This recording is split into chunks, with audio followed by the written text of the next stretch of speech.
Ada MC kepada Kak Keji, aku persilakan.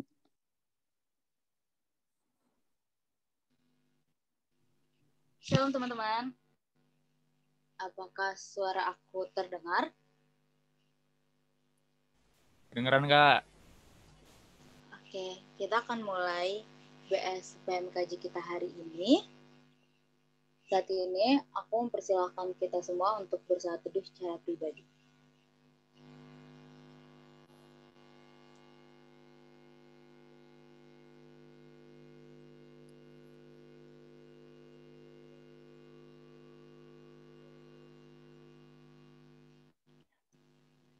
Mari bersatu dalam doa. Tuhan Allah kami yang begitu baik, kami mengucap syukur Tuhan kalau pada sore hari ini kami bisa kembali berkumpul untuk sama-sama beribadah dan mengenal lebih dalam lagi Tuhan firman-Mu melalui Bible Study PMKJ online pada sore hari ini. Ya Bapa, saat ini kami akan menikmati ibadah ini Tuhan. Kami mau belajar lebih banyak lagi firman Tuhan. Karena Tuhan yang memimpin ibadah kami dari awal, pertengahan hingga pada akhirnya nanti, kiranya berjalan sesuai dengan kehendak-Mu ya Bapa. Engkau berkati teman-teman kami yang belum hadir di ruangan virtual ini Bapak, kiranya mereka bisa segera hadir bersama-sama dengan kami mengikuti ibadah ini. Terima kasih Tuhan, dalam nama-Mu kami berdoa, kami mengucap syukur. Amin. Aku mau menyapa teman-teman semua sekali lagi. Shalom. Apa kabarnya teman-teman? Shalom.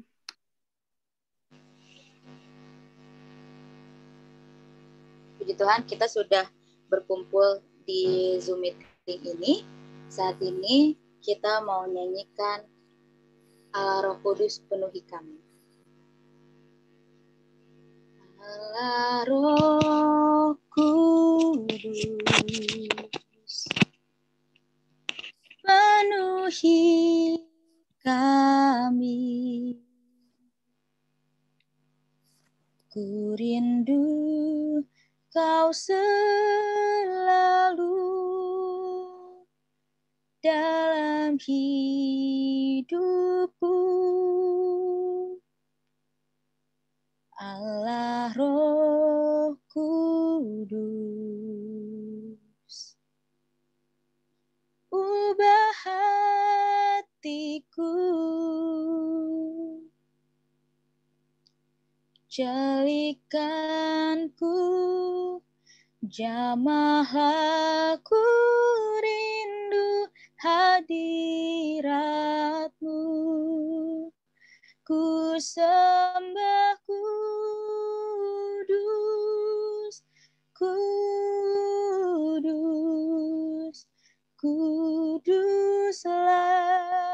Tuhan, dan ku sanjung Kau mulia, mulia bagi-Mu Tuhan.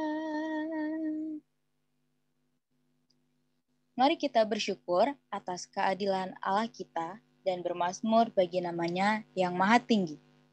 Kita nyatakan penyembahan kita, aku hendak bersyukur pada Tuhan.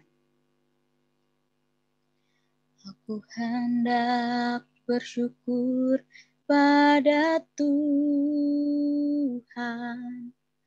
karena keadilan-Nya,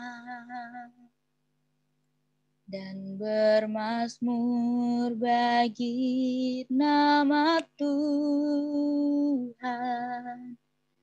yang maha tinggi.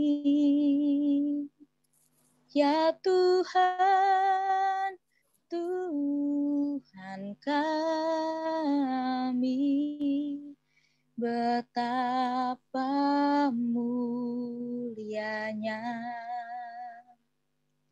nama-Mu Tuhan kami, dimuliakan atas seluruh bumi. Kita nyanyikan dari awal. Aku hendak bersyukur pada Tuhan. Aku hendak bersyukur pada Tuhan karena keadilan-Nya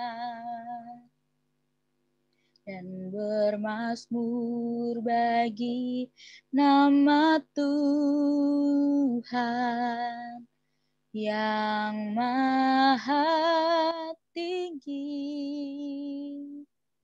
Ya Tuhan, Tuhan kami, betapa mulianya nama-Mu, Tuhan kami, dimuliakan atas seluruh bumi. Ya Tuhan, Tuhan kami, betapa mulianya nama-Mu, Tuhan kami, dimuliakan atas seluruh bumi.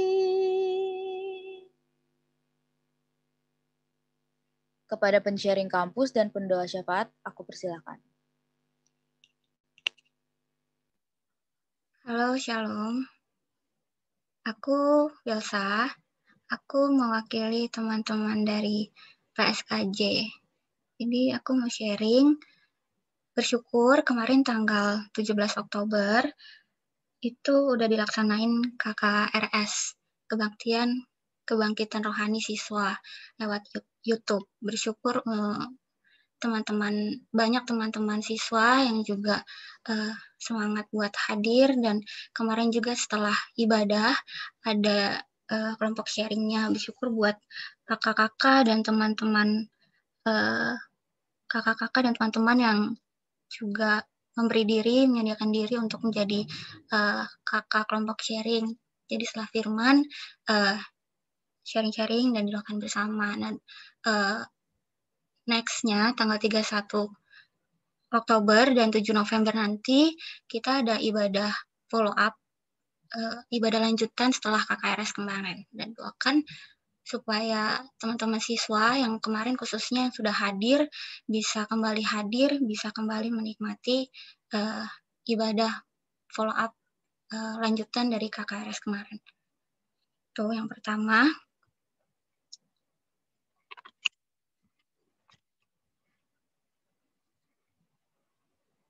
Yap. Yang kedua, jadi di bulan November nanti kami akan ada pembinaan TPS. Doakan untuk pencarian tema, pencarian tusar, kiranya setiap tema nanti yang dibukakan itu boleh semakin memperlengkapi teman-teman TPS di dalam melayani siswa ke depannya. Terus yang terakhir untuk kelompok kecil, bersyukur sih sama pandemi ini juga banyak PKK dan AKK juga yang berjuang buat kelompok kecil, baik yang baru mulai, ada yang udah lama, terus masih terus diperjuangkan. Tapi juga ada yang terhambat, jadi nggak mulai kelompok kecilnya. Mungkin karena pandemi ini, jadi sulit berkomunikasi, atau mungkin respon siswanya jadi slow respon. Ya doakan kiranya teman-teman PKK dan AKK boleh terus berjuang untuk kelompok kecil, dan juga AKK juga boleh punya kerinduan juga untuk kelompok kecil. Oke, kita aja. Terima kasih.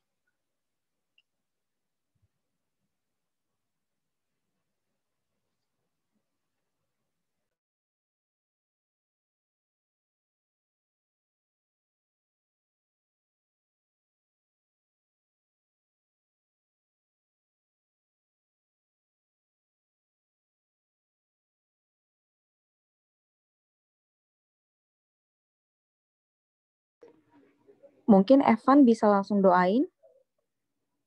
Slide-nya boleh next.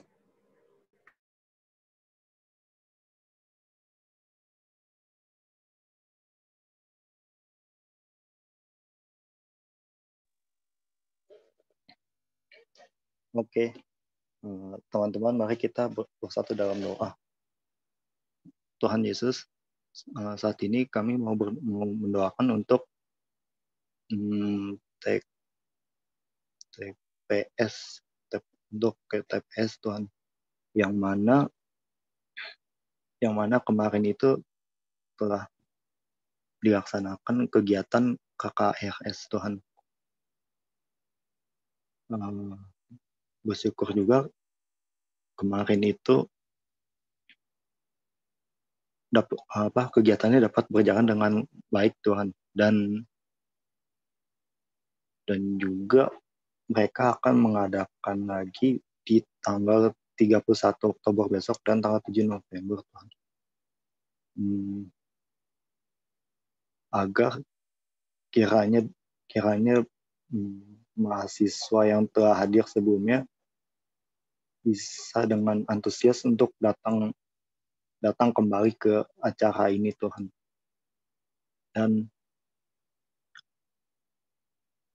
Dan juga kami berdoa untuk persiapan mereka dalam membuat acara ini Tuhan, terutama pada pencarian tema dan tutsar Tuhan. Kiranya agar mereka menemukan tema dan tutsar yang tepat Tuhan untuk disampaikan Tuhan. Dan juga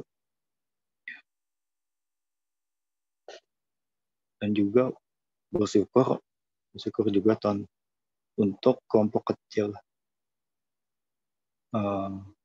karena mahasiswa barunya, karena baik AKK maupun PKK itu sudah ada yang memulai kegiatannya Tuhan, dan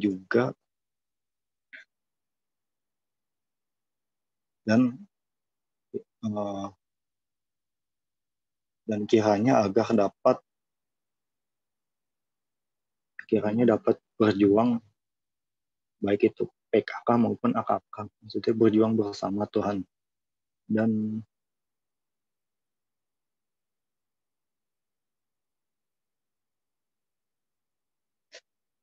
Dan juga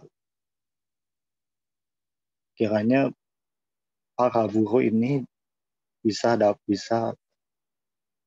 menerima kebijakan Omnibus Law dengan baik Tuhan. Agar mereka memikirkannya dari sisi yang berbeda Tuhan. Dan untuk pemerintah, kiranya agar pemerintah lebih bijaksana lagi dalam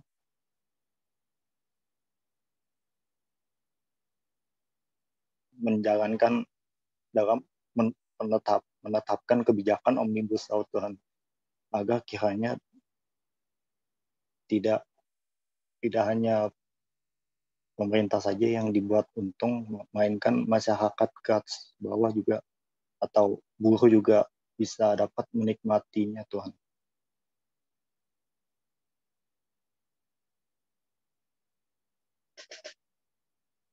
Dan Tuhan, saat ini di daerah Jakarta dan juga Bekasi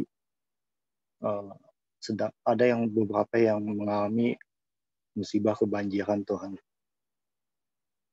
Agar kiranya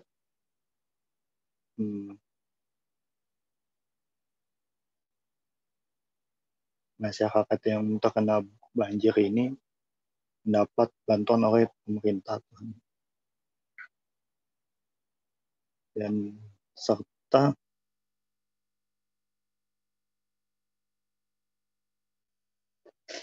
untuk COVID-19 di negeri ini Tuhan. Agar kiranya pemerintah maupun masyarakat Enggak berjaga-jaga dan juga peduli terhadap sesama Tuhan.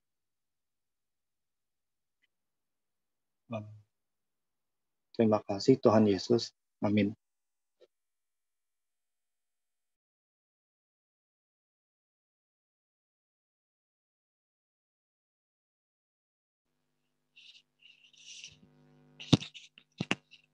Saat ini kita akan mendengarkan firman Tuhan.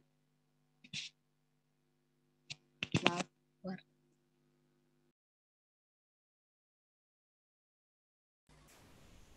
Oke, halo teman-teman. Halo Kakak Abang. Suaraku kedengeran kan ya? Kedengeran kan? Oke, dengar. Iya, sekarang kita mau... Ya, aman, Jar. Oke, thank you, Bang. Sekarang kita mau denger warta.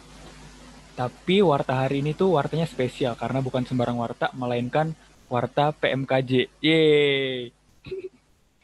Oke, ibadah kita diadakan dalam bentuk eksposisi ya teman-teman. Mungkin udah bosan 2 minggu berturut-turut ngobrol mulu di kelompok gitu ya. Sekarang saatnya kita duduk manis mendengarkan di eksposisi. Nah, selanjutnya ada ibadah topikal hari Kamis. Temanya apa nih? Temanya ibadah daring boring. Nah, itu kapan teman-teman hari Kamis jam 17 sampai selesai yang akan dibawakan oleh Bapak Evangelis Jimmy Setiawan, founder dan direktur dari Wonders of Worship Ministry. Teman-teman bisa ditunggu kehadirannya ya.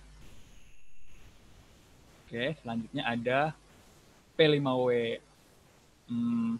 P5W mendatang ini akan diadakan tanggal 3 November. Ini World Student Day ya teman-teman. Jadi teman-teman bisa datang, ajak teman-temannya, kita sama-sama ngumpul 5 wilayah di sini rame-rame. Oke, selanjutnya ada satu lagi. Jadi teman-teman PMKJ itu ada fitur baru. Iya, fitur. Namanya apa? Namanya Buletin Nehemia. Buletin Nehemia itu apa sih? Jadi Buletin Nehemia itu isinya sharing. Intinya sharing ya teman-teman. Intinya sharing dari teman-teman dari berbagai kampus. Kayak apa bentuknya, teman-teman bisa lihat di Instagramnya PMK_Jakarta. Bisa dicek ya teman-teman. Oke, itu dulu. Makasih.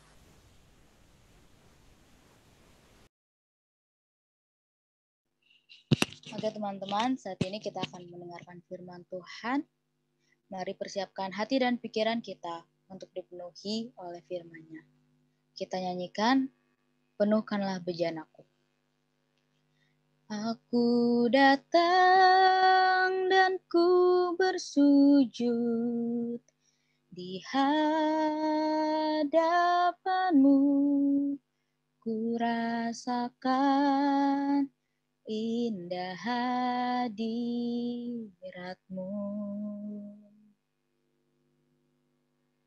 Telah ku buka mata hatiku dan seluruh jiwaku untuk ku nikmati firman-Mu.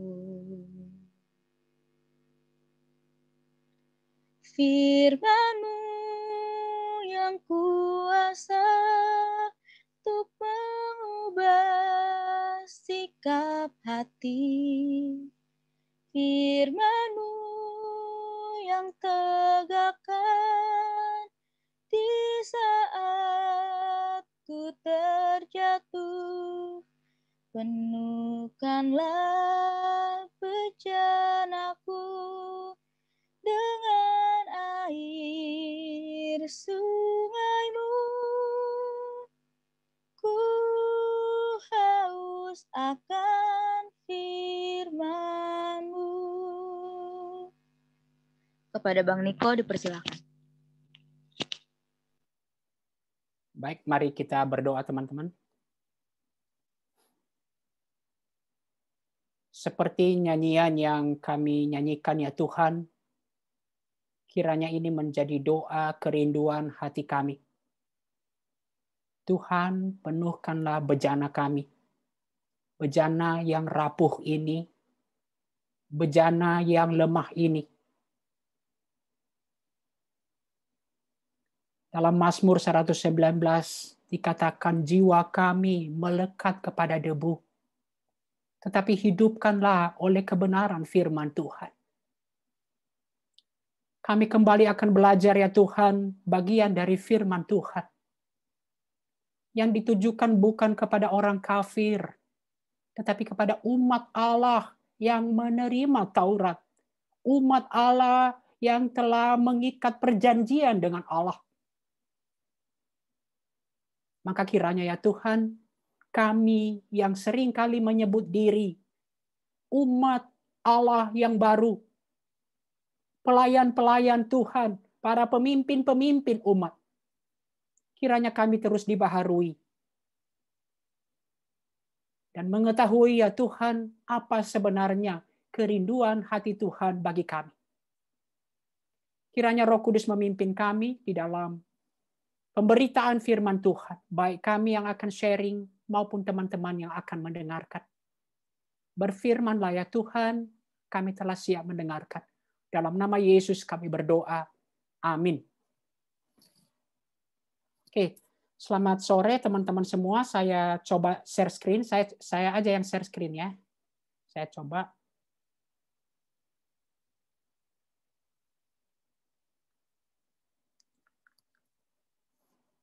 Oke.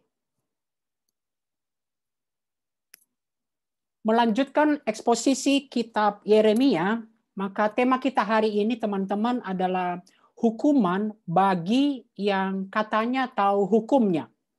Nah, kita akan ambil nanti dari Yeremia 8 ayat 4 sampai 17. Nah, ketika dikatakan hukuman bagi yang tahu hukumnya, maka seperti doa saya tadi, ini menunjukkan apa yang disampaikan Nabi Yeremia. Ini adalah ke umat Allah. Jadi kitab Yeremia adalah ke umat Allah, kepada bangsa Yehuda.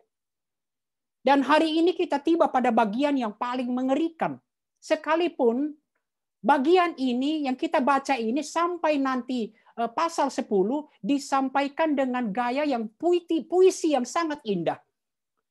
Bahkan salah seorang penafsir menuliskan bahwa salah satu ayat kunci dari kitab Yeremia adalah Yeremia 8 ayat 14b. Sebab Tuhan Allah kita membinasakan kita, memberikan kita minum racun, sebab kita telah berdosa kepada Tuhan. Ini bukan kepada orang kafir. Yeremia mengatakan Tuhan Allah kita. Ini kita adalah umat Allah. Jadi teman-temanku, dosen saya pernah berkata, kitab Yeremia ini ada bagian-bagian yang paling senang kita kutip. Contohnya nanti kalau kita sampai pada Yeremia 29 ayat 11 sampai 13. Dan minggu lalu saya diminta untuk membawakan khotbah dengan judul dari bagian itu dengan judul Allah menjamin masa depanku. Dan itu ditujukan kepada mahasiswa baru. Nah, teman-teman, mudah-mudahan mereka tidak kecewa dengan isinya apa yang saya sampaikan. Allah menjamin masa depan. Tema utama kitab Yeremia adalah penghakiman. Ya, ada pengharapan. Tetapi sangat kental berbicara tentang penghakiman. Jadi seperti saya katakan tadi, mulai pasal 8 ayat 4 ini sampai nanti pasal 10 itu disampaikan dengan puisi yang indah, sehingga banyak menggunakan paralelisme, kesejajaran. Nah, bagian ini dapat kita bagi dua bagian. Kalau kita lihat, teman-teman, bagian pertama adalah ayat 4 sampai ayat 13. Umat Allah yang bebal, menolak untuk bertobat. Dan ayat 4 sampai ayat 17, hukuman yang pasti akan datang. Namun outline eksposisi kita hari ini saya bagi menjadi 3 bagian. Saya mengikuti 3 pertanyaan retorika yang diajukan oleh Yeremia kepada umat Allah, khususnya kepada para pemimpin pada waktu itu. Apabila orang jatuh, masakan ia tidak bangun kembali? Itu pertanyaan retorika. Bagaimanakah kamu berani berkata bahwa kamu bijaksana, kami bijaksana, dan kami mempunyai Taurat Tuhan? Mengapa kita duduk-duduk saja? Itu 3 pertanyaan retorika. Dan mari kita masuk pada bagian pertama. Saya akan bacakan bagian per bagian. Engkau harus mengatakan kepada mereka, beginilah firman Tuhan. Apabila orang jatuh, masakan ia tidak bangun kembali? Apabila orang berpaling, masakan ia tidak kembali? Mengapakah bangsa ini berpaling? Berpaling terus-menerus. Mereka berpegang pada tipu. Mereka menolak untuk kembali. Aku telah memperhatikan dan mendengarkan. Mereka tidak berkata dengan jujur. Tidak ada yang menyesal karena kejahatannya dengan mengatakan, apakah yang telah kulakukan ini? Sambil berlari semua mereka berpaling. Seperti kuda yang menceburkan diri ke dalam pertempuran. Bahkan burung ranggung di udara mengetahui musimnya. Burung tekukur, burung layang-layang, dan burung bangau berpegang pada waktu kembalinya. Tetapi umatku tidak mengetahui hukum Tuhan. Nah teman-teman, nanti kita lihat bagian terakhir ini akan sangat kontras dengan satu pengakuan umat Allah, khususnya para pemimpin pada waktu itu.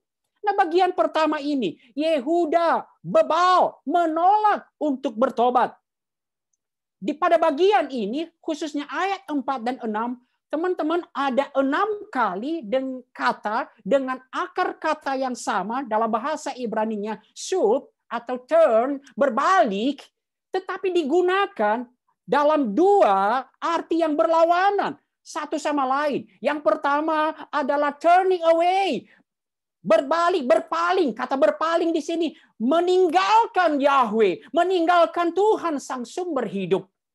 Tetapi yang kedua adalah turning back, return. Itulah yang Allah harapkan kepada mereka, tetapi tidak kunjung terjadi. Nah, teman-teman, bagian pertama ini nanti akan diakhiri dengan perenungan sebagai satu refleksi bagi kita. Renungkanlah, pikirkanlah burung-burung. Nah, teman-teman, pertanyaan ini, retorika yang sangat, saya pikir tidak perlu ditafsirkan terlalu banyak. Kalau kita jatuh, apakah yang akan kita lakukan? Kalau teman-teman terjatuh, apakah yang akan teman-teman lakukan? Melanjutkan kejatuhan? Selfie ketika jatuh? Tentu, teman-teman, ya kita akan bangun. Semua yang terjatuh itulah normalnya, wajarnya.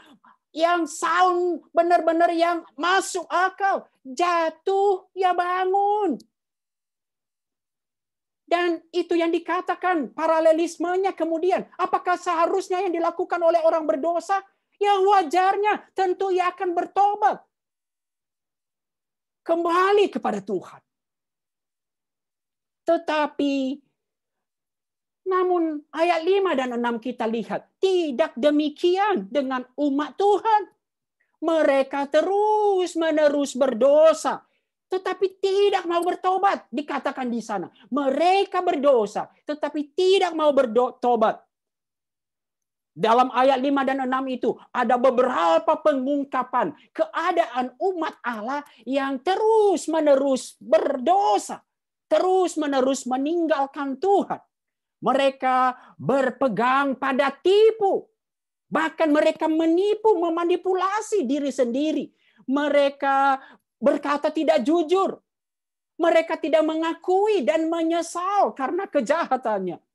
Dan yang lebih parah teman-teman, digunakan di kata di sana di ayat 6 sambil berlari, semua berpaling. Artinya mereka berlari meninggalkan Tuhan. Dan dinyatakan teman-teman, dikatakan seperti apa? Seperti kuda yang menceburkan diri ke dalam tempat pertempuran. Apa artinya ini? Umat Allah berlari. Umat Allah meninggalkan Tuhan dengan begitu bertekad, begitu semangat, begitu energiknya mereka menceburkan diri pada jalan mereka sendiri, yaitu jalan kejahatan, jalan meninggalkan Tuhan. Teman-teman, apakah bagian ini berarti mau dikatakan umat Allah nggak bisa jatuh dalam dosa?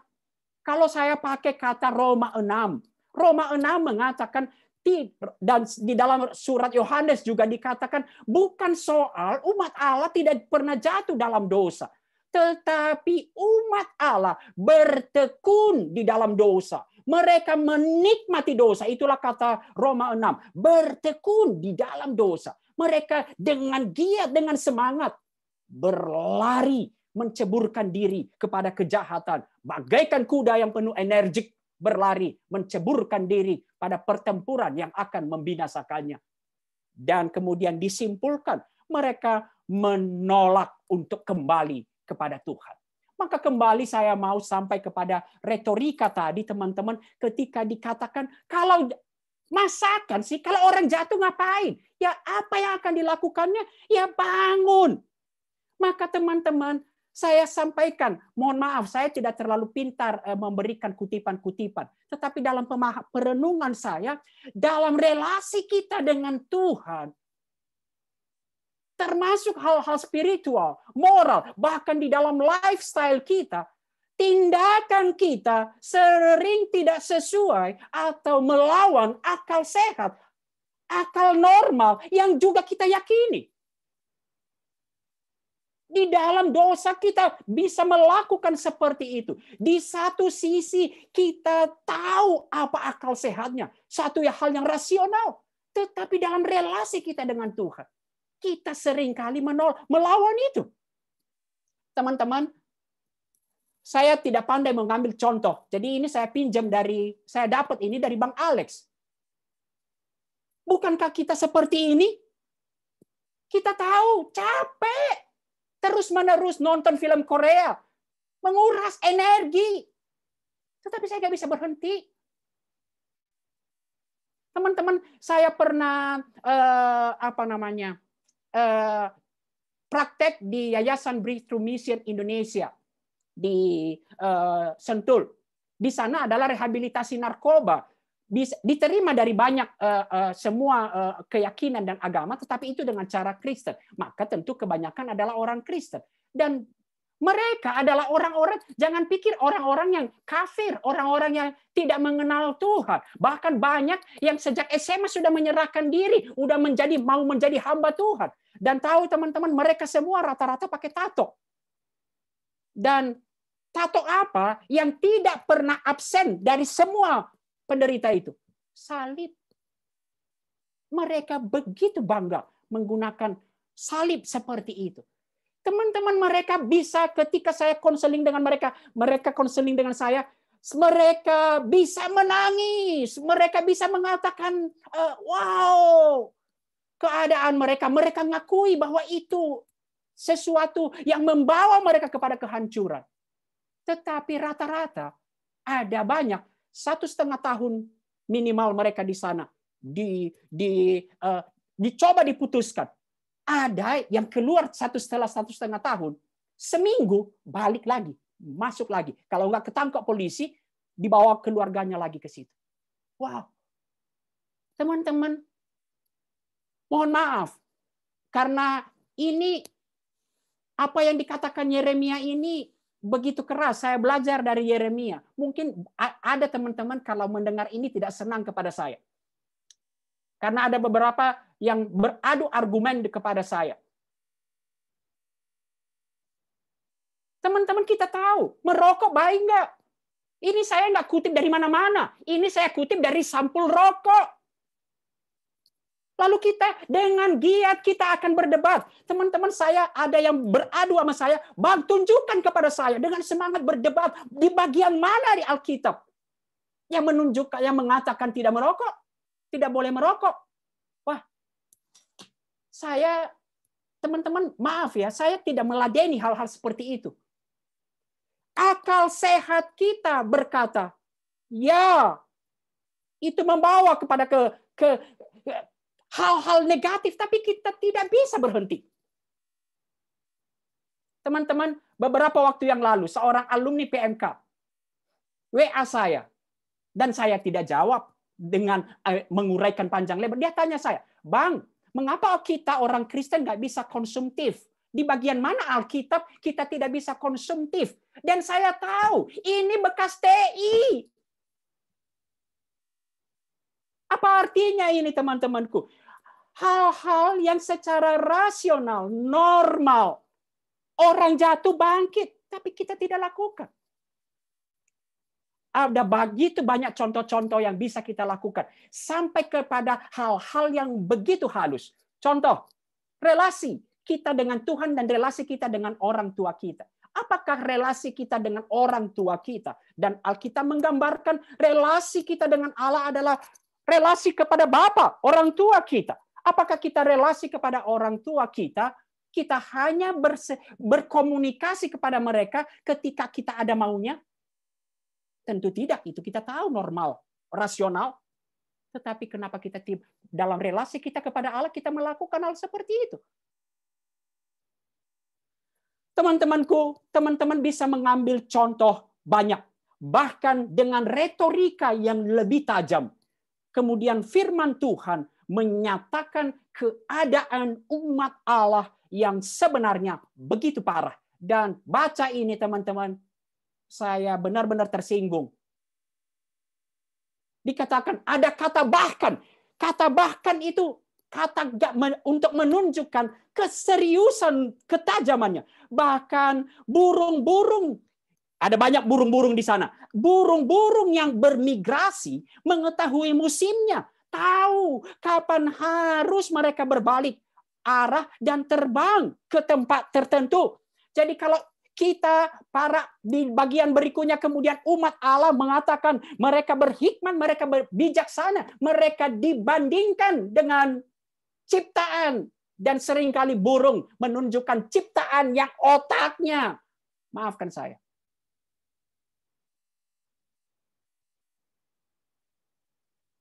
tetapi umatku tidak mengetahui hukum Tuhan. Itu perbandingannya. Itulah kesimpulannya kemudian di ayat 7. Bahkan burung-burung tahu. Mengetahui musimnya kapan harus berbalik. Tahu apa yang harus dilakukan. Tetapi umatku tidak mengetahui hukum Tuhan. Teman-temanku, Charles Spurgeon pernah membuat satu sermon. Judul khotbahnya kemudian Migratory Birds. Untuk mengingatkan kita. Seperti dia berkata, kita harus merenungkan, memikirkan hal ini. Begitu dalam. Teman-teman, dia mengatakan, kita akan menjadi suatu tanda bagi kita. Burung-burung yang bermigrasi ini. Untuk menyatakan bahwa, menetapkan kebijaksanaan naluriah mereka dikontraskan dengan kebodohan umat Allah. Burung yang bermigrasi tahu kapan harus datang dan pergi. Burung-burung yang bermigrasi tahu kemana ia harus pergi. Ia juga tahu jalan yang harus ditempuh. Ia juga menunjukkan kebijaksanaan. Teman-teman, lucu. Mereka bisa dengan penuh hikmat mencari di mana tanah yang cerah, dan itulah tanda menemukan kehidupan di sana. Tetapi umatku meninggalkan Yahweh, sang sumber hidup. Wow, teman-teman, bagian pertama ini saya langsung aplikasikan kepada kita. Pesan kepada para pemimpin dan pelayan. Kita semua yang hadir di PMKJ ini. Bagian pertama tadi, kalau orang jatuh, hal yang rasional, bangun. Tetapi lebih dalam lagi kita dibandingkan dengan umat Allah, dibandingkan dengan burung-burung yang otaknya terbatas. Maka seruan, satu bagian yang hampir sama penulisnya dan juga dengan peristiwa yang sama, Ratapan 3 ayat 40. bagian ini, marilah seperti Charles Spurgeon ngomong untuk mengingatkan burung-burung itu, memikirkan burung-burung. Marilah kita terus menyelidiki dan memeriksa kehidupan kita dan berpaling kepada Tuhan. Inilah yang Tuhan inginkan, untuk berpaling kepada Tuhan. Teman-teman, ada beberapa hal yang saya sampaikan di sini. Marilah kita introspeksi diri. Apakah dosa yang masih terus-menerus bercokol di dalam kehidupan kita, termasuk subtle sin? Ini teman-teman, mungkin teman-teman berkata, saya bukan orang Yehuda, saya tidak bejat, saya tidak membunuh, saya tidak. Tetapi teman-teman, tahukah orang Yehuda tidak pernah meninggalkan Allah Yahweh sepenuhnya. Tetapi apa yang mereka lakukan? Mereka mengaku beribadah kepada Allah Yahweh, tetapi juga mereka hidup untuk menentukan jalan sendiri. Teman-teman, apakah yang masih terus-menerus bercokol dalam kehidupan kita? Termasuk yang kita anggap dosa-dosa yang remeh.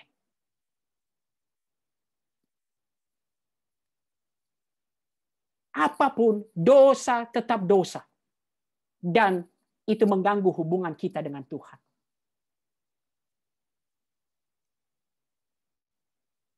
Dosa yang menghalangi pertumbuhan kerohanian kita. Maafkan kita para pelayan, kita para pemimpin. Kita evaluasi, lebih banyak waktu kita berdoa atau lebih banyak waktu kita main game.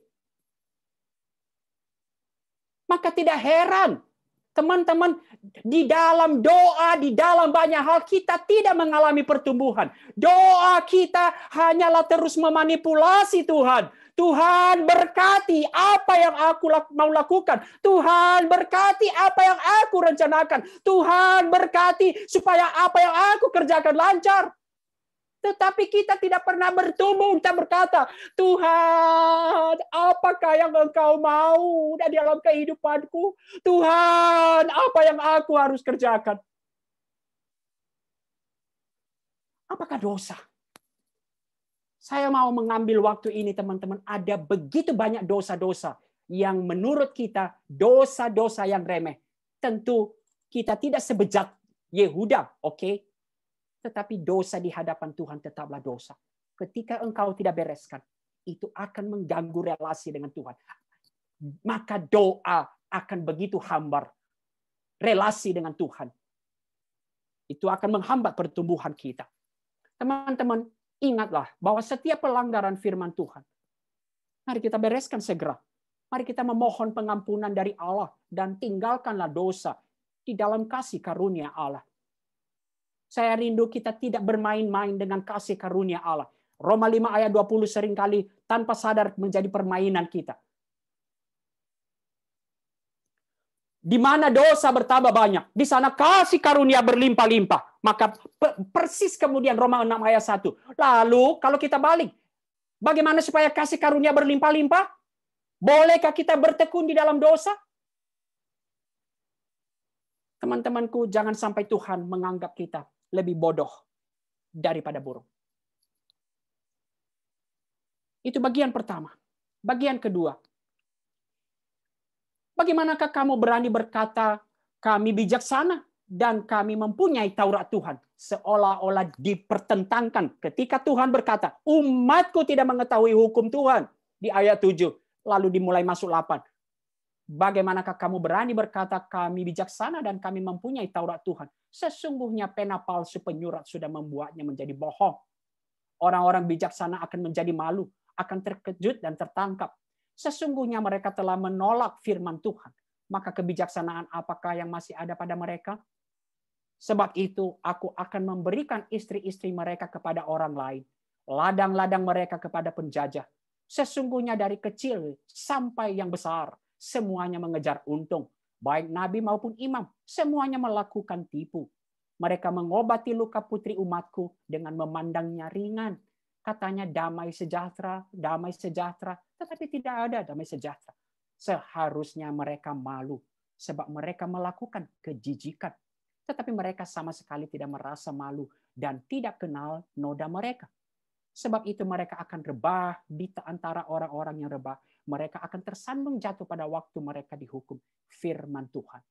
Aku mau memungut hasil mereka. Demikianlah firman Tuhan. Tetapi tidak ada buah anggur daripada pohon anggur. Tidak ada buah ara pada pohon ara. Dan daun-daunnya sudah layu. Sebab itu aku akan menetapkan bagi mereka orang-orang yang akan melindas mereka. Disinilah tema kita pada hari ini. Hukuman bagi yang mengaku tahu hukumnya. Dan dari perenungan ini, seharusnya kita terus bertanya. Nanti ketika kita expose, apakah sebenarnya kita tahu, apakah kita tahu hukumnya? Atau jangan-jangan hanya tahu dalam tanda kutip.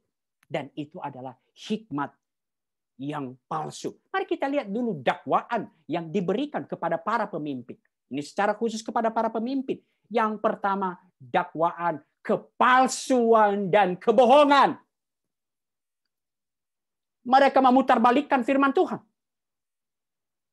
Dan dikatakan, disimpulkan, itu adalah ayat 9. Mereka menolak firman Tuhan. Dan untuk apa tujuan mereka memutarbalikkan firman Tuhan ketika di ayat 9 dikatakan pena palsu penyurat sudah membuatnya menjadi bohong. Mereka membuat berbagai tafsiran-tafsiran yang menguntungkan mereka. Dan itu semua pemutarbalikkan firman Tuhan. Distorsi firman Tuhan adalah menolak firman Tuhan. Mereka melakukan tipu untuk mengejar untung dan menyesatkan umat. Itulah tujuannya. Teman-teman, pertama yang disorot adalah semua tidak integritas, semua kepalsuan, kebohongan, termasuk keinginan untuk menyenangkan hati umat Allah. Tetapi yang kedua kemudian adalah hilangnya rasa malu. Ketika mereka melihat dosa tidak lagi menjijikkan bagi mereka. Dikatakan mereka melakukan kejijikan, tetapi mereka tidak malu. Mereka bahkan bangga, mereka senang. Teman-teman, bukankah seringkali kita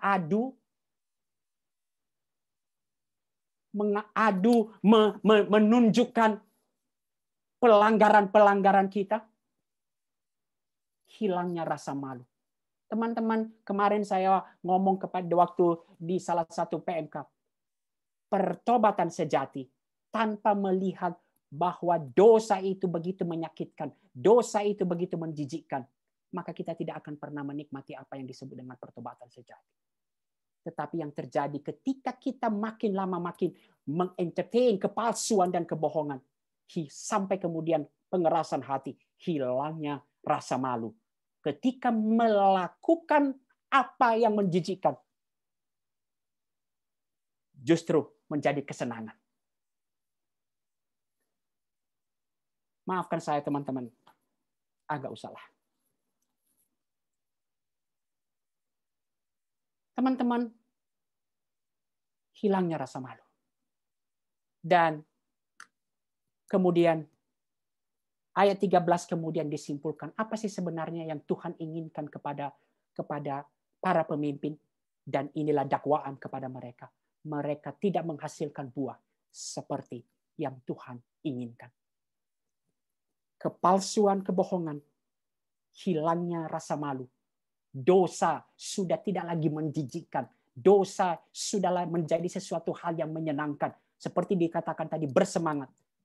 Dan dengan sendirinya, mereka masih melakukan aktivitas-aktivitas rohani. Tetapi sesungguhnya tidak menghasilkan buah seperti yang Tuhan inginkan. Dan apa akibatnya? Hukuman tidak terelakkan. Teman-teman, hukuman ini tentu adalah gambaran, sekali lagi puisi. Maka semua tentu akan merujuk kepada nanti pembuangan mereka ketika mereka dihabisin oleh Babel. Teman-teman, dikatakan pertama, sebab itu aku akan memberikan istri-istri mereka kepada orang-orang lain, ladang-ladang mereka kepada para penjajah. Saya pikir ini merefer seperti Ulangan 28 ayat 30. Kalau umat Allah tidak setia, meninggalkan perjanjian, engkau akan bertunangan dengan seorang perempuan, tetapi orang lain akan menidurinya. Engkau akan mendirikan rumah, tetapi tidak akan mendiaminya. Engkau akan membuat kebun anggur, tetapi tidak akan mengecap hasilnya. Karena mereka tidak memegang teguh firman Tuhan. Mereka justru menyelewengkan, memutarbalikkan firman Tuhan. Maka Tuhan akan mengambil kepada mereka hal-hal apa yang mereka kasihi dan akan memberikannya kepada orang lain. Kemudian bagian kedua, sebab itu mereka akan rebah di antara orang-orang yang rebah. Mereka akan tersandung pada waktu mereka dihukum. Teman-teman, kebusukan moral dan budaya itu kemudian pada akhirnya Tuhan akan melakukan penghakiman secara menyeluruh, dan itulah yang dikatakan di ayat 13. Sebab itu aku akan menetapkan bagi mereka. Sebab itu aku akan menetapkan bagi mereka orang-orang yang melindas mereka. Teman-teman, mereka dicampakkan. Dan Tuhan benar-benar membersihkan mereka sampai menghabiskan mereka sampai kepada akar-akarnya. Mereka dicampakkan dan seperti pokok anggur atau pohon ara, Tuhan babat bersih. Tuhan berjanji, Tuhan akan berkata, saya pasti akan menghabiskannya. Teman-temanku, pesan kepada para pemimpin dan para pelayan. Saya langsung aplikasikan karena waktu kita terbatas sekali. Maafkan saya. Siapa sih yang paling sering memakai firman Tuhan untuk maksud-maksudnya? Bukan umat Allah yang tidak mengerti firman Tuhan. Para pemimpinlah yang sering tergoda untuk menyelewengkan firman Tuhan demi kepentingan diri sendiri. Dalam salah satu tafsiran tidak ada yang imun. Justru semakin pintar kita akan firman Tuhan, maka semakin kita pintar untuk menyelewengkan firman Tuhan, untuk menjadikan dasar dari semua apa yang kita lakukan. Para pemimpinlah, tetapi hal yang kedua, ketika mereka tidak menyesal, mereka tidak mengakui, malah mereka begitu bangga. Teman-teman, ini salah satu saya baca di buku Dark Side Leadership. Para pemimpin itu, mereka lah yang mempunyai pengetahuan firman Tuhan, mereka lah yang mempunyai kecenderungan untuk sulit merendahkan diri dan mengakui kesalahan. Kenapa? Di Dark Side of Leadership itu, apa katanya? Pemimpin, godaan yang paling besar adalah narsisisme. Bagaimana menonjolkan diri, maka tidak begitu sulit untuk merendahkan diri, mengakui kesalahan. Bahkan akan menggunakan itu sebagai suatu kebanggaan. Para pemimpinlah dan mereka yang mempunyai pengetahuan firman Tuhan, yang mempunyai kecenderungan kemudian pada akhirnya mengeraskan hati terhadap Tuhan. Tidak jarang kita memanipulasi Tuhan. Kita sekedar menggunakan Tuhan untuk menggenapi tujuan-tujuan kita. Dan bukan menggunakan hidup untuk persembahan kepada Tuhan. Para pemimpinlah yang mengetahui firman Tuhanlah yang seringkali memanipulasi Tuhan untuk tujuan-tujuannya. Bukankah kita berkata, Tuhan berkati apa yang aku lakukan. Tuhan berkati apa yang kami mau lakukan. Doa kita selalu Tuhan menyertai dan memberkati kita. Bukan supaya Tuhan memimpin kita, mempersembahkan hidup dan masuk ke dalam rencananya. Apakah yang Tuhan rindukan kepada setiap para pemimpin dan pelayan? Menghasilkan buah. Yohanes 15 ayat 8, dalam hal inilah Bapakku dipermuliakan, yaitu jika kamu berbuah banyak, dan dengan demikian kamu adalah murid-muridku. Tidak ada yang paling dirindukan Tuhan kepada kita. Sejak dari awal, umat Allah itu selalu digambarkan sebagai kebun anggur Allah, pokok anggur Allah. Bapalah pengusahanya, dan Allah menginginkan, merindukan buah-buah. Tentu apa itu buah-buah nanti kita akan lihat. Tentu yang pertama buah-buah pertobatan dari sang pelayan, dari sang pemimpin. Tetapi kemudian buah-buah pertobatan itu akan menghasilkan kemuliaan bagi nama Tuhan dengan menghasilkan buah-buah kepada umat Allah. Membawa umat Allah memuliakan Tuhan. Itu yang diharapkan kepada para pemimpin, bukan aktivitas. Bukan kesibukan kita. bukan segala persembahan kita. Hosea 6 ayat 6 ya kalau nggak salah mengatakan. Apa sih yang Tuhan inginkan? Bukan persembahan, bukan seluruh aktivitas kita, tetapi yang Tuhan rindukan pertama kali adalah pengenalan dan kasih kita kepada Tuhan. Masuk kita pada bagian akhir. Mengapakah kita duduk-duduk saja? Berkumpullah dan marilah kita pergi ke kota yang berkubu dan binasa di sana. Sebab Tuhan Allah kita membinasakan kita. Memberi kita minum racun sebab kita telah berdosa kepada Tuhan. Kita mengharapkan damai tetapi tidak datang sesuatu yang baik. Mengharapkan waktu kesembuhan tetapi yang ada hanya kengerian. Dengus kuda musuh terdengar dari Dan. Karena bunyi ringkik kuda jantan, mereka gemetarlah seluruh negeri. Mereka datang dan memakan habis negeri itu dengan isinya, kota dengan penduduknya. Lihatlah, aku melepaskan ke antaramu ular-ular beludak yang tidak dapat dimanterai, yang akan memagut kamu. Demikianlah firman Tuhan. Hukuman itu pasti akan datang. Maka menipu diri tidak ada gunanya lagi. Memanipulasi diri dengan segala mengharapkan damai tidak ada gunanya lagi. Pada akhirnya seperti itu. Teman-teman, apa yang bisa kita renungkan pada bagian ini? Hukuman itu secara jelas. Seperti Nabi Yeremia berkata, itulah teriakan mereka nanti di pembuangan. Mengapa kami di sini, Tuhan? Itu teriakan mereka terus-menerus. Mengapa kami di sini? Dan Yeremia berkata, berkumpullah dan mari kita pergi ke kota yang berkubu dan binasa di sana. Kenapa? Sebab Tuhan Allah kita membinasakan kita. Memberi kita minum racun sebab kita telah berdosa kepada Tuhan. Hukuman itu, sadari, sebelum datang hukuman itu karena umat telah berdosa dan tidak mau bertobat. Jadi jangan bertanya-tanya. Hukuman itu karena kita telah berdosa. Hukuman itu begitu mengerikan. Kita mengharapkan damai tetapi tidak datang sesuatu yang baik. Mengharapkan waktu kesembuhan. Tetapi yang ada hanya kengerian.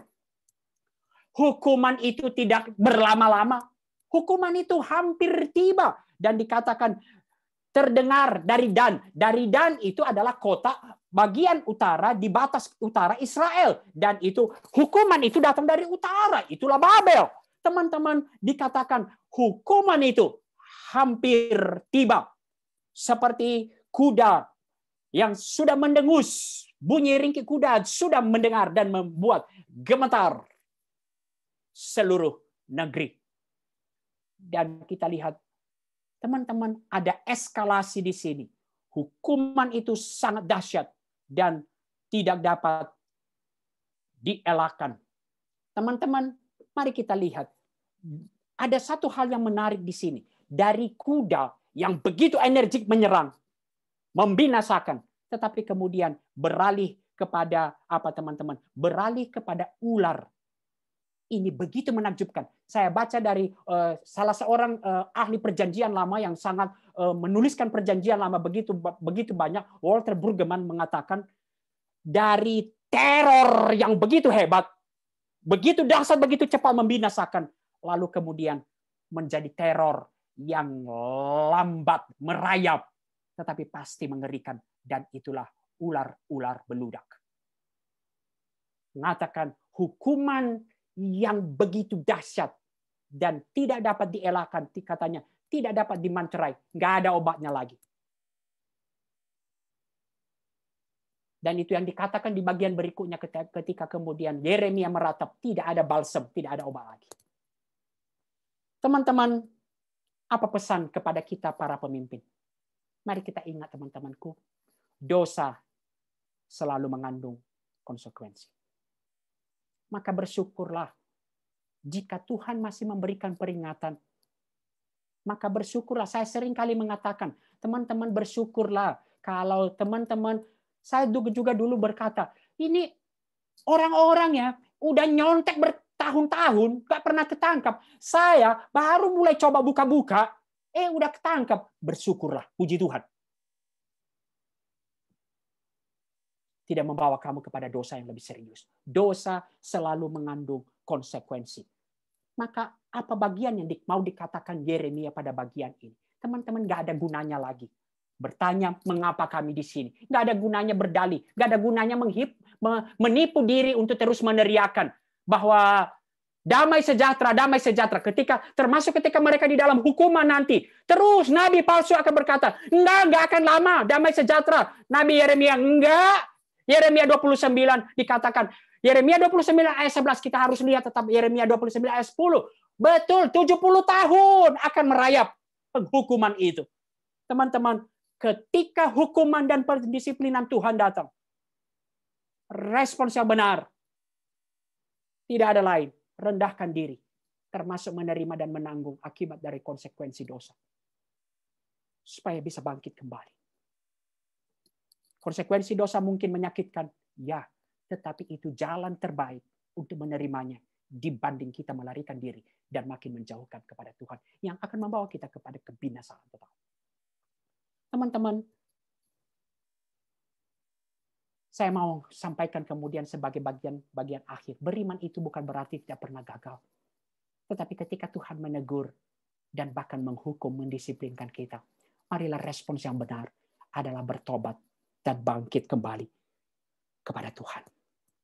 Saya masuk kemudian pada bagian akhir, teman-teman, perenungan kita sebagai para pemimpin dan para pelayan. Saya mau masuk kepada sikap Yeremia sekarang. Setelah kita lihat para pemimpin yang dikecam habis-habisan, sekarang saya mau masuk kepada apa yang bisa kita pelajari dari Yeremia. Jika saudara berada dalam posisi Yeremia, berjuang sendiri, diminta untuk menyampaikan berita seperti ini, penghukuman kepada Allah, apa yang akan saudara lakukan? Kemarin baru selesai raker di Perkantas, teman-teman. Dan saya senang bicara mulai dari awal konten sampai kemudian konteks dan kontainer. Apa yang nggak boleh berubah? Jika saudara berada dalam posisi Yeremia, maukah saudara menyampaikan berita ini? Teman-teman, beberapa waktu yang lalu saya sedang melayani satu KKR. Dan saya terganggu dengan ada anak, dia ketawa terus. Dia videonya dinyalain dan dia mainin ininya terus, rambutnya terus. Dan saya terganggu. Sampai kemudian apa saya terlalu keras ya? Apakah saya harus lembutkannya? Tetapi saya kemudian beringat, apakah kemudian kita harus berkompromi dengan berita kita hanya tergantung kepada reaksi respon pendengar? Maka saya bawa kita sekaligus sebagai penutupan kemudian kepada 2 Korintus 4. 2 Korintus 4 ayat 3 dan 4. Jika Injil yang kami beritakan masih tertutup juga, maka ia tertutup untuk mereka yang akan binasa. Yaitu orang-orang yang tidak percaya, yang pikirannya telah dibutakan oleh ilah zaman ini, sehingga mereka tidak melihat cahaya Injil tentang kemuliaan Kristus yang adalah gambaran Allah. Sekali lagi sebenarnya kalau kita expose ini, teman-teman, ini menunjukkan sudah begitu nyata. Jadi nggak bisa berdalih, rasional. Ada 3 kata yang menunjukkan kepada satu pernyataan bahwa sudah dinyatakan. Apa itu? Cahaya Injil. Kemudian bicara kemuliaan Kristus. Bicara kemudian gambaran Allah. Itu semua merujuk kepada Injil itu sudah dinyatakan. Tetapi tetap ada yang akan menolak. Orang-orang yang menentang Injil, mereka sedang menuju kebinasaan. Mereka dibutakan oleh ilah zaman ini. Mereka tidak sanggup melihat terang yang begitu terang itu.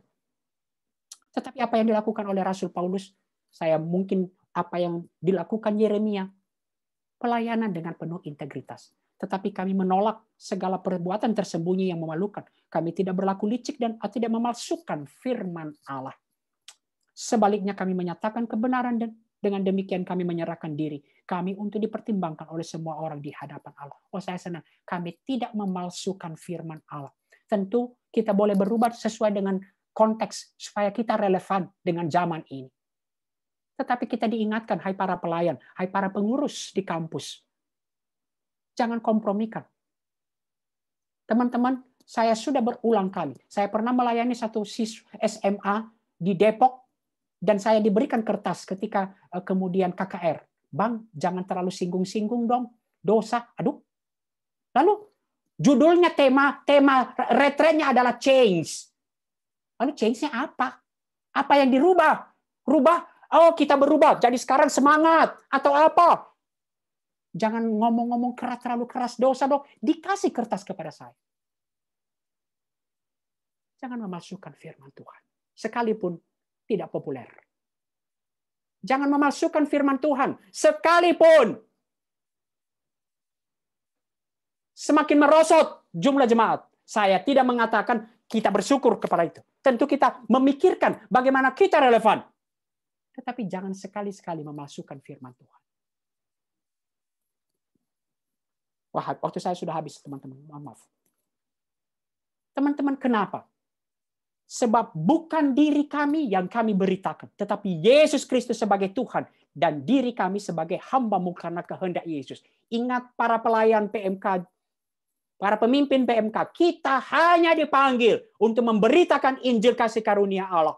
Seorang pelayan hanyalah hamba yang diminta setia memberitakan Injil Yesus Kristus itu, kasih karunia Allah. Apapun respon orang. Injil kasih karunia Allah itu. Kita hanyalah pemberita. Dan ini menunjukkan Injil kasih karunia Allah itu adalah pekerjaan Allah. Pekerjaan Roh Kudus. Sebab Allah yang telah berfirman, dari dalam gelap akan terbit terang. Iya, hanya Allah yang sanggup melakukannya. Ia juga yang membuat terangnya bercahaya dalam hati kita. Supaya kita beroleh terang dari pengetahuan tentang kemuliaan Allah yang nampak pada wajah Kristus. Tentu kita kerinduan kita. Sekarang lagi musim KKR. Kerinduan kita ada begitu banyak. Mereka mengalami perjumpaan dengan Tuhan. Kita bisa memikirkan banyak cara. Tetapi tugas kita hanyalah pemberita. Mari kita melakukan dengan penuh integritas. Mari kita mengevaluasi kehidupan kita. Apakah ada halangan-halangan kenapa kita tidak mengalami pertumbuhan rohani? Kenapa kita tidak mengalami buah-buah? Tetapi lepas dari itu kemudian, marilah kita setia pada pemberitaan firman Tuhan. Dan saya tutup kemudian dengan bagian ini. Teman-teman, kalau di bagian depan tadi dikatakan, kebun anggur Allah itu dipilih adalah umat Allah, bangsa Yehuda yang dipilih sebagai keumatan bangsa, karena bangsa. Tetapi kemudian, di dalam Yohanes 15 dikatakan, ketika Yesus mengatakan, akulah pokok anggur yang benar dan Bapakulah pengusahanya. Yesus mengklaim hanya bahwa olehnya dan dalam dirinya Allah menghimpun baginya suatu umat baru. Kristus, dasar keumatan Allah yang baru. Dan inilah yang harus konsisten kita beritakan. Tetapi ini juga membawa kita, hai para pelayan. Ketika dikatakan bahwa kita sekarang menjadi umat Allah, apa yang Tuhan rindukan bagi kita tetap sama. Ketika dikatakan tadi di ayat 13, kepada umat Allah yang dulu dipilih, yang Allah rindukan adalah berbuah. Bagi kita pun, itu yang Tuhan rindukan. Seorang murid sejati, pemimpin pelayan sejati, murid-murid sebagai bagian dari umat Allah yang baru, dipanggil untuk mempermuliakan Bapa. Itu tanda sebagai murid Kristus. Kita sering bertanya, apa sih bagaimana mempermuliakan Allah? Tidak hanya nyanyi-nyanyi, itu juga bagian mempermuliakan Allah. Tetapi mempermuliakan Allah. Murid-murid itu untuk berbuah banyak. Apa itu buah? Buah-buah pertobatan kehidupan kita. Proses buah-buah roh keserupaan menjadi Kristus. Tetapi juga buah-buah pelayanan kita. Buah-buah karya kita. Dan murid Kristus yang akan kita persembahkan kepada Tuhan. Kiranya Tuhan menolong kita untuk memberkati. Tuhan memberkati kita. Tuhan menolong kita untuk kemudian terus merefleksikan. Apakah kita orang yang mengetahui hukum Allah. Orang yang mengetahui hukum Allah adalah seorang yang berbuah di hadapan Tuhan. Mari kita berdoa.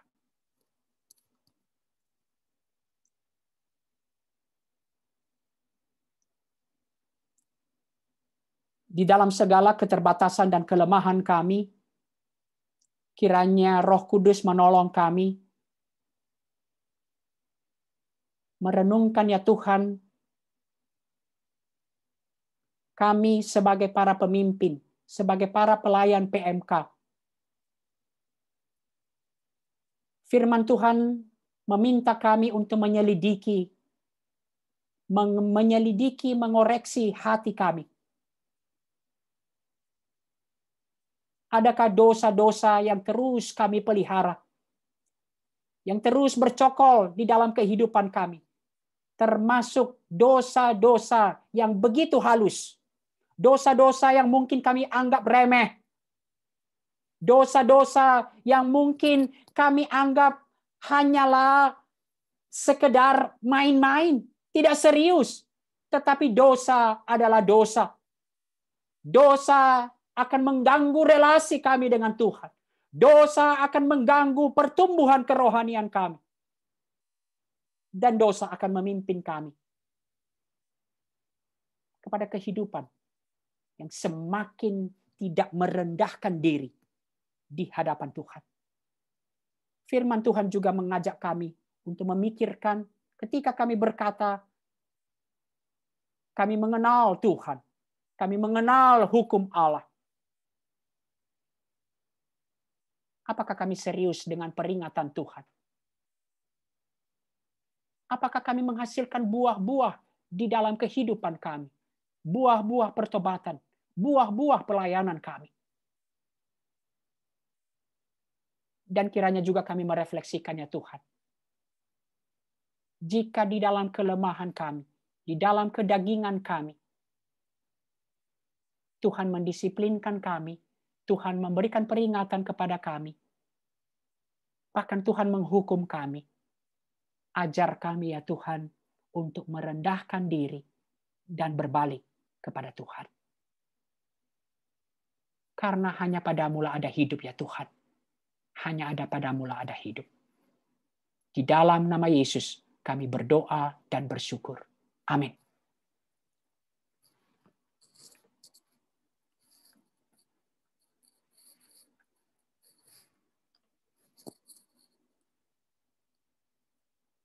Saya kembalikan kepada MC.